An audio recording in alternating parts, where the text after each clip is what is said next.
ចាបងណាខ្លះដែលឃើញស្រីស្អាតចា make up មូសក់ mascara អីនិយាយពីថាមើលគេឡើងភ្លឹកអស់ហើយចាបើគេសួរវិញសិតតែស្រឡាញ់តាមបែបធម្មជាតិចាមិនសូវចូលចិត្តតែងខ្លួនញ៉ៃអីទេចាឥឡូវយើងចូលមកដល់ត្រាក់ទ័រយើងវិញក៏អត់ខុសពីមនុស្សដែរចាព្រោះដោយសារម្ចាស់ត្រាក់ទ័រហ្នឹងគឺគាត់បាន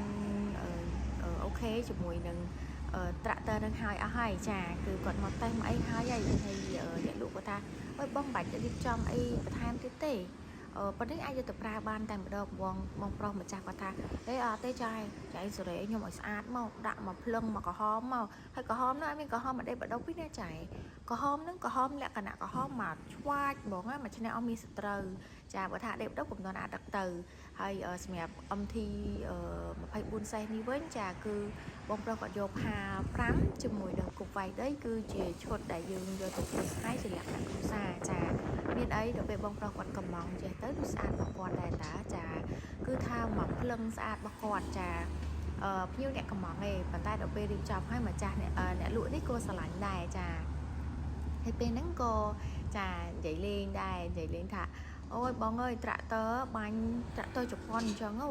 យើងបាញ់ហើយយើងរៀបចំហើយលេងវាប្រែកាយទៅជាត្រាក់ទ័រអាកាំងនេះទៅចាវាលេងទៅជាត្រាក់ទ័រជប៉ុនណាចាគាត់ថាកុំអារម្មណ៍អត់អីទេចាសរ៉េមកស្អាតឲ្យខ្ញុំមកចាព្រោះដោយសារបងប្រុសគាត់អ្នកតាមដាន page តុងមីលីយូរហើយចាគឺគាត់ពីមុនអ្នកតាមដានធម្មតាក្រោយមកគាត់ឡើង level ខ្លាយជា top fan ចាំមិនថាជាគោយន្តជា tractor ទេតែអ្នកឃើញឈ្មោះគាត់ហ្នឹងគឺ like រហូតចាឥឡូវនេះឡើង level មកកម្រិតទៀតគឺពី top fan មកជាមួយបេះដូងរបស់តុងមីលីហើយព្រោះចុងក្រោយគឺគាត់សម្រេចចិត្តចាកំង tractor មួយឈុតយកទៅប្រើប្រាស់ជាលក្ខណៈគ្រួសារចាអូ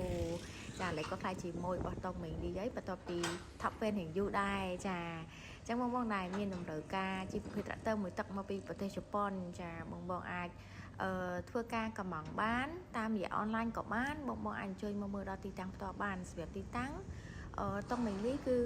យើងនៅលើផ្លូវជាតិ 6A នៅជិតស្ពានទី5ចាមិនថាបងកំងអនឡាញឬក៏បងជួយមកមើលផ្ទាល់ទេស្តង់ដារនៃការរៀបចំគឺតែមួយចាហើយអរគុណបងប្រុសសម្រាប់ការតែងតែគ្រប់គ្រងក៏ដូចជាការផ្ដល់ទំនុកចិត្តមកកាន់តុងមីលី